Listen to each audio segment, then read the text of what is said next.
Chapitre 7. Aldalon. Le colonel Haskell Aldalon fut le premier à quitter la navette dévoreur, n'hésitant pas à en descendre alors même que la rampe n'avait pas fini de se déployer.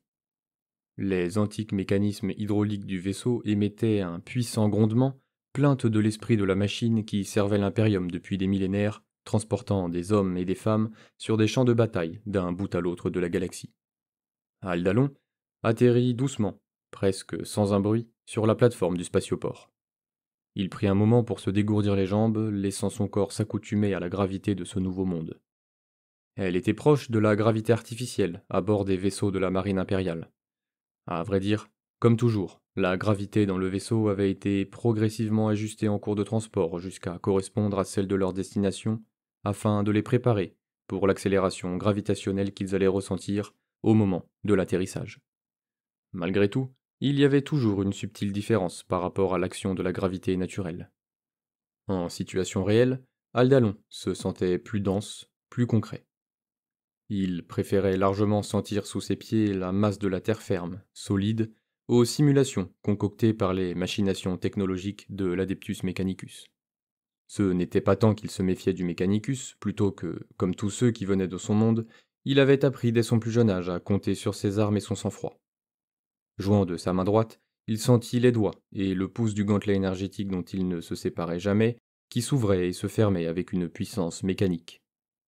Le champ énergétique du gantelet émettait un bourdonnement basse fréquence qu'il connaissait bien. Après tout, Aldalon devait remercier les technoprêtres du culte Mechanicus pour son arme de prédilection. Il ne pouvait donc pas trop leur en vouloir pour leur manière mystérieuse, même si tous ceux qu'il avait eu l'occasion de croiser étaient au mieux déconcertants, pour ne pas dire repoussants. Aldalon s'éloigna de la navette, traversant la plateforme d'atterrissage. À chaque fois qu'il arrivait sur un nouveau monde, il veillait toujours à être le premier à y prendre pied. C'était ainsi qu'il fonctionnait sur Catachan, le monde qu'il avait forgé. Il avait beau être colonel en charge du 57e régiment des gardes de la jungle de Catachan, il était hors de question qu'il mène depuis l'arrière des lignes, comme le faisaient les officiers de la garde impériale issus d'autres mondes plus faciles. Sa philosophie de commandement était la même que celle de tous les officiers de Catachan. Une philosophie où il fallait être à la fois le premier et le dernier.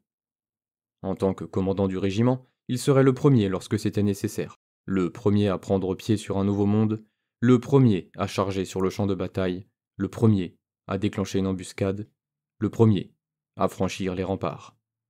Il serait aussi le dernier lorsqu'il le fallait. Le dernier à manger, le dernier à dormir, le dernier à partir. Sur le monde hostile de Catachan, seuls les plus coriaces survivaient jusqu'à l'âge adulte, et parmi ceux qui survivaient, seuls ceux dont la volonté était aussi dure que le roc-béton parvenaient à intégrer les illustres rangs des gardes de la jungle de Catachan. Parmi les gardes de la jungle eux-mêmes, il fallait encore avoir un corps et un esprit plus résistants que la céramite pour grimper les échelons, comme l'avait fait le colonel Haskell Aldalon. Sur Catachan, personne ne débutait en tant qu'officier, quelles que soient ses origines. Chacun des membres des gardes de la jungle commençait en tant que simple soldat et progressait ensuite. Sur Catachan, chaque grade était mérité, comme chaque cicatrice, comme chaque respiration. Le colonel gagna le bord de la plateforme d'atterrissage, un immense espace circulaire assez grand pour accueillir des navettes de classe dévoreur ou même de petits vaisseaux marchands. Il regarda par-dessus le parapet. La cité de Karou s'étalait en contrebas, ou, pour le dire plus précisément, elle s'empilait, un niveau après l'autre, comme une espèce de pyramide ponctuée de spires fuselées, de clochers percés de fenêtres en ogive et de blocs d'âbes qui s'étaient élevés en fonction des besoins et au fil des ans. De l'autre côté, une montagne aux falaises de granit se dressait au-dessus de la canopée de la jungle, comme la cité elle-même sur laquelle elle semblait veiller protectrice. Comme dans presque toutes les villes impériales, les niveaux les plus élevés de Karou hébergeaient les classes supérieures, les riches, les nobles et les marchands. Ceux pour qui la vie dans l'impérium était tolérable et même dans certains cas confortable. Ce fait se traduisait dans l'architecture à l'entour de la plateforme d'atterrissage.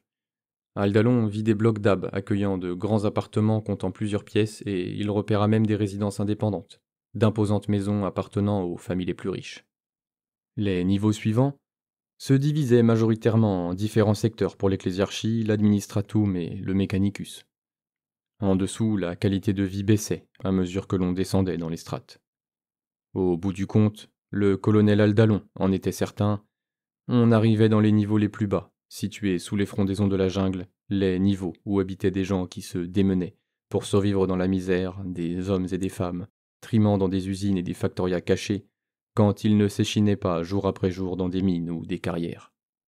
C'était toujours comme ça. Toujours la même chose. Ceux qui étaient au sommet dominaient, au sens propre comme au figuré, les travailleurs qui étaient en bas. Les hauteurs de ce monde, comme de tous les mondes, étaient supportées par les masses laborieuses. Aldalon détourna les yeux de la ville. La situation ne le dérangeait pas. Ainsi allaient les choses sur Catachan, alors pourquoi n'en irait-il pas de même partout? C'était l'effort qui survivait. Il prit une profonde inspiration.